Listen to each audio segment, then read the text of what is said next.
I don't know. I've been wondering, do you think it's okay for the king and queen to be taking romantic holidays while Kate is getting cancer treatment? Do you think that it's okay for only some members of the royal family to continue to live a normal life while the Princess of Wales, quote unquote, has cancer, right? Because it seems to me that the fact that Kate has cancer is something that is very, very deal breaking for the monarchy and for the royal family. If you listen to the British press in particular, it seems that the fact that Kate has cancer means that the brakes have to be put on everything. People should not be working for sure. You can't sort of work as normal because Kate is not yet in remission, right?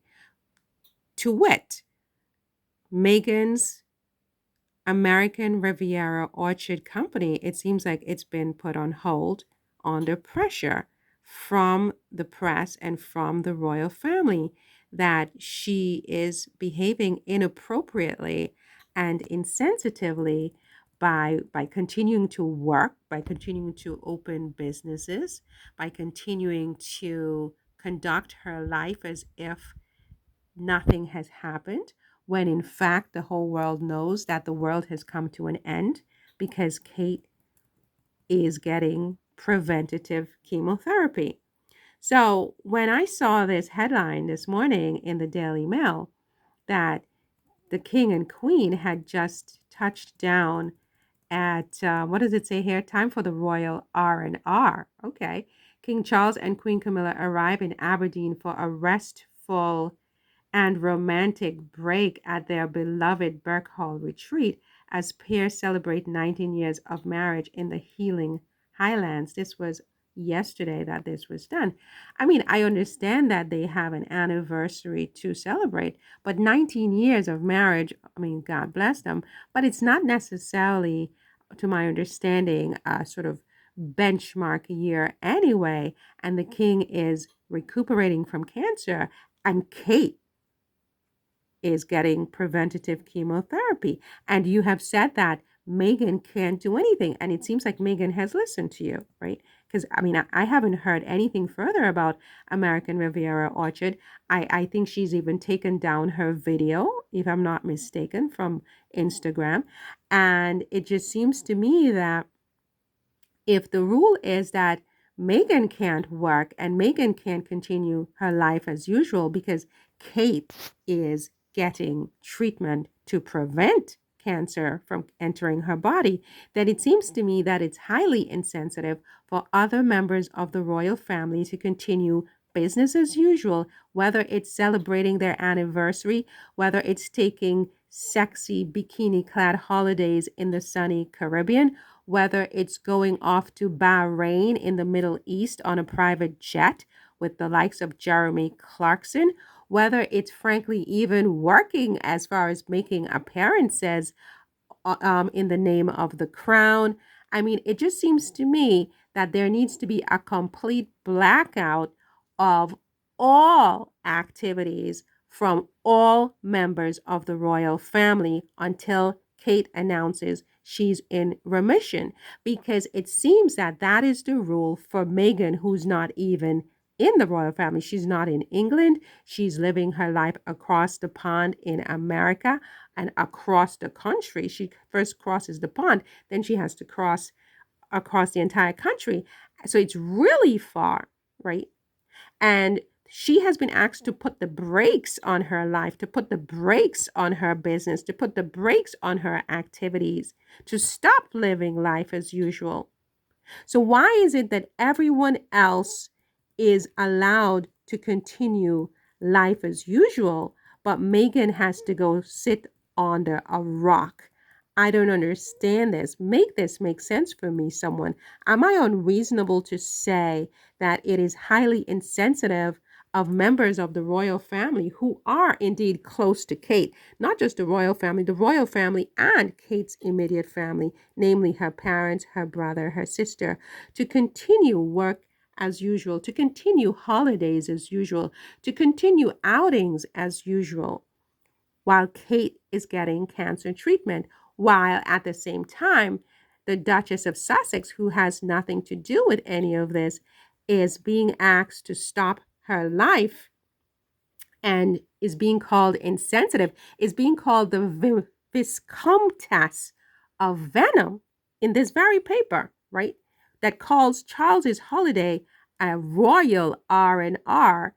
Meghan is the Viscountess of Venom for continuing to live her life and for launching a new business while Kate is getting cancer treatment. I don't understand what the meaning of this is.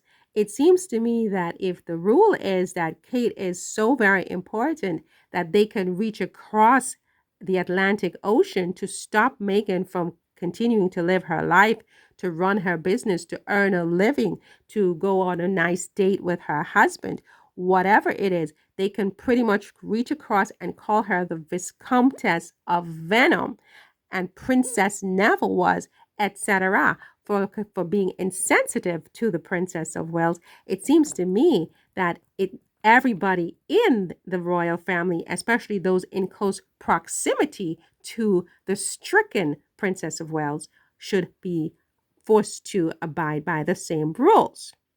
That means that whether it's your anniversary or it's not your anniversary, you need to stay in Clarence's house and have a quiet celebration where nobody sees you, because that's what you're asking Meghan to do. Nobody should see her. And it seems, quite frankly, that she's complying with your requests. She's gone MIA, right? We've heard nothing further about American Riviera Orchard since you all ganged up on her and called her insensitive for continuing to live her life and run her business and try to earn a living, given that Kate cancer was present back in January, right? And that she's getting preventative chemotherapy. How can you, who is the head of the royal family, continue to be so insensitive to the Princess of Wales? And you are not the only one. Like I said, there was the group with Zara and Mike Tyndall and one of Andrew's daughters who were on that private jet while Kate was sick. And you all knew she had cancer because she had cancer. She had the operation in January, and shortly thereafter, you found out that she had cancer. She said, right? That's what she said. So you all knew she had cancer, and yet you all continue to take holidays. You hear the Queen here went off on some sunny place. I don't know where she went. I say it's Sardinia or the south of France or Saint-Tropez or wherever. Maybe it was India. I don't know. I mean, she went off on holidays, right? Then you have the group in Bahrain. You have Pippa in the Caribbean, as if nothing's going on, and you all knew that this girl was stricken with cancer. But Meghan has to stop everything and not work.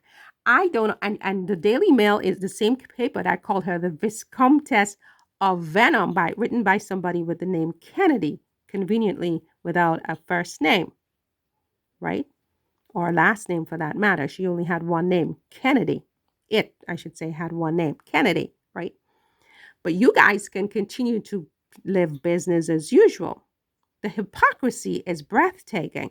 But what is really troubling to me is the fact that it seems that Meghan is listening to this and that she has adjusted her behavior as a consequence of all of this bad press she's getting, while these people continue to have an absolute party. They continue to party like it's 1999 and Meghan has stopped her ventures. What is Peter Phillips's business ventures as he splits from Lindsay Wallace? I mean, what is that all about? I mean, what business ventures? Kate has cancer. What business ventures? How can you be talking about Peter Phillips' business ventures while Kate has cancer? I don't understand. Nothing can occur while Kate has cancer. Why don't you just batten down Buckingham Palace and all the rest of your various homes and Windsor? Everything should be battened down, literally, as if there's a hurricane, right? Batten it down, and until Kate is in remission, don't come out. That's what you're asking Megan to do. It upsets me that Megan is listening to these people. It really, Megan, I'm upset. I'm upset.